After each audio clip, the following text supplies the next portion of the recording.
اعوذ باللہ السمیع العلیم من الشیطان اللعین الرجیم بسم اللہ الرحمن الرحیم الحمد للہ رب العالمین وصلی اللہ علی سیدنا و مولانا ابی القاسم المصطفیٰ محمد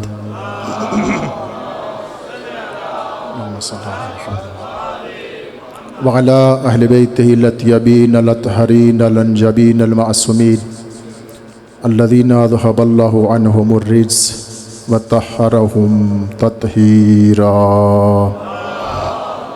اللهم صل على محمد وعلى محمد ولعنة الله على أعدائهم الملعونين أجمعين أما بعد فقد قال مولانا علی الرضا علیہ الصلاۃ والسلام رحم اللہ عبدا یحیی امرنا صلوات بر محمد و اہل بیت محمد۔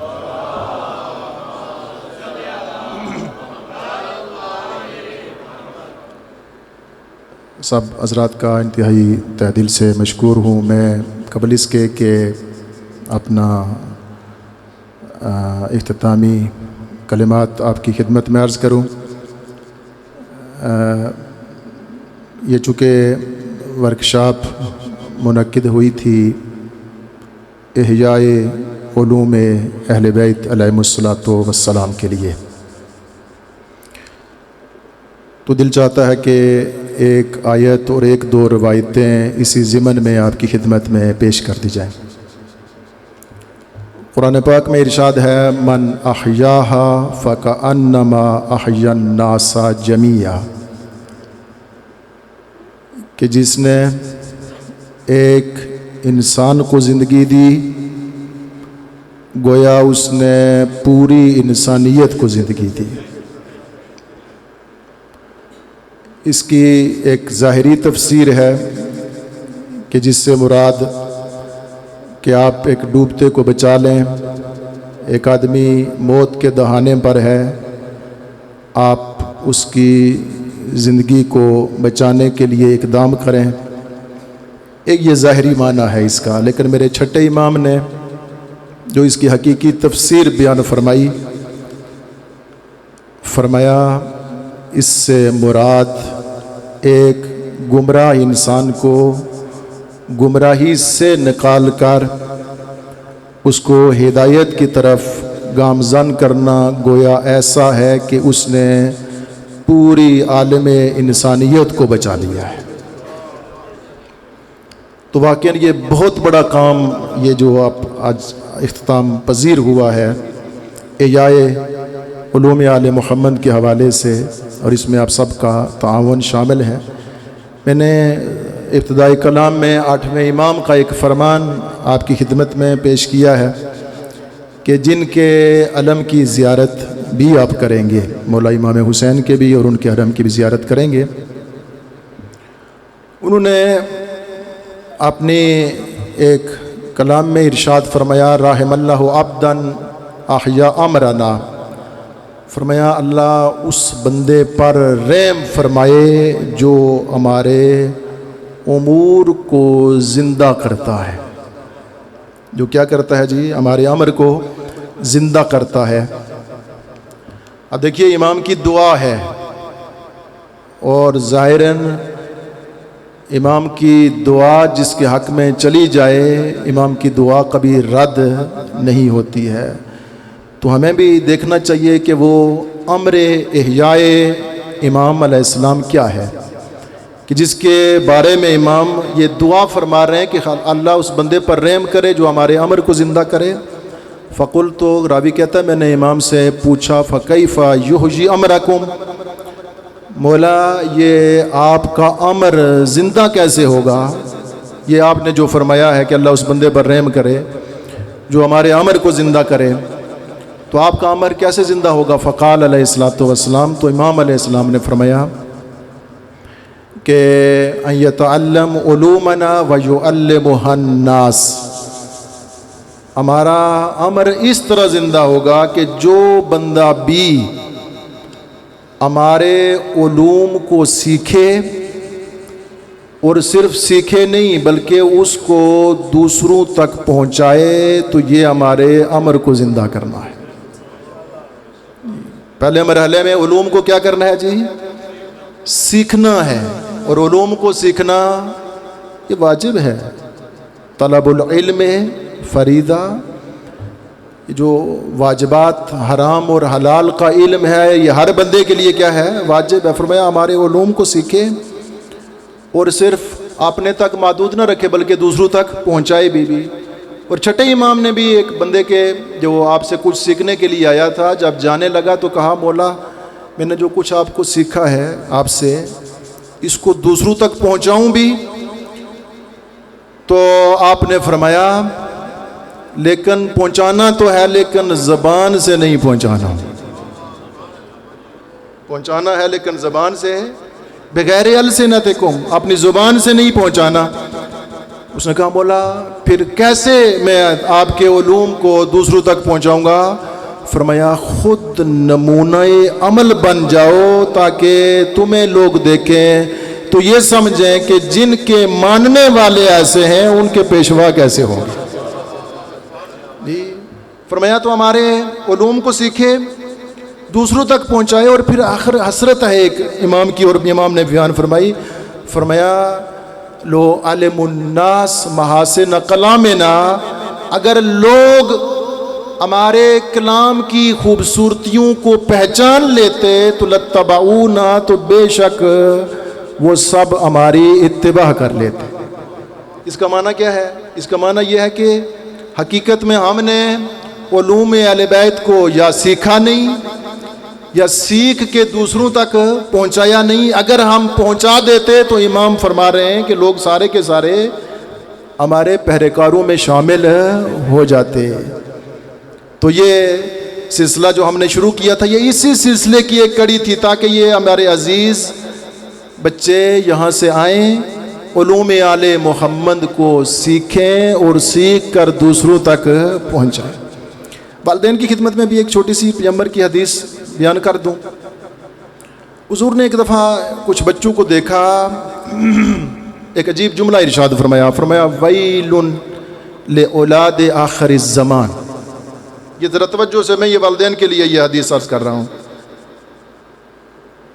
من آبائہم، فرمایا ویل ہے آخری زمانے کے بچوں کے لیے ان کے والدین کی طرف سے، ان کے اپنے والدین کی طرف سے ویل ہے، یعنی خود والدین ان کے لیے جہنم کا سامان فراہم کریں گے۔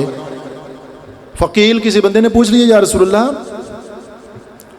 یہ جو آپ کہہ رہے ہیں کہ ان کی آخری زمانے کے بچے جن کے اولاد کی وجہ سے وہ لوگ جہنم میں وہ بچے جائیں گے، آیا یہ والدین مشرک ہوں گے؟ ذرا توجہ کرنا ہے جملے پر۔ آیا یہ والدین کیا ہوں گے؟ مشرک ہوں گے کہ جو اپنے بچوں کو کہاں بھیجیں گے؟ جہنم میں۔ ظاہر ہے ان کے ذہنوں میں تو یہ سوال ہی نہیں تھا کہ آیا کوئی مومن والدین بھی اپنے بچوں کو جہنم میں بھیج سکتے ہیں؟ امام نے فرمایا اور حضور نے فرمایا نہیں، بل من آبائہم المؤمنین، بلکہ یہ میں مشرک والدین کی بات نہیں کر رہا ہوں، بلکہ ان کے والدین مومن ہوں گے۔ کون ہوں گے جی؟ مومن ہوں گے۔ یا رسول اللہ کیوں والدین مومن، پھر اولاد کے لیے جہنم کا سامان کیسے وہ فراہم کریں گے؟ فرمایا کہ وہ انہیں فرائض کی تعلیم نہیں دیں گے۔ پہلا جملہ کیا ہے جی؟ وہ انہیں فرائض کی تعلیم نہیں دیں گے۔ کون سی چیزیں آپ پر واجب ہیں، کون سی چیزیں آپ کے لیے حرام ہیں، کون سی ضروری ہیں، کون سی ضروری نہیں ضروری نہیں ہے۔ فرمایا پہلی بات تو یہ ہے کہ انہیں واجبات سے آگاہ نہیں کریں گے۔ اور دوسرا جملہ فرمایا اگر کوئی بچہ اس زمانے میں سیکھنا چاہے گا تو لمنعوہم، تو والدین اس کو روک دیں گے، یار چھوڑ مدرسے میں جا کر تو نے کیا کرنا ہے۔ پتہ نہیں میرا جملہ اوپر سے گزر گیا میرے خیال میں۔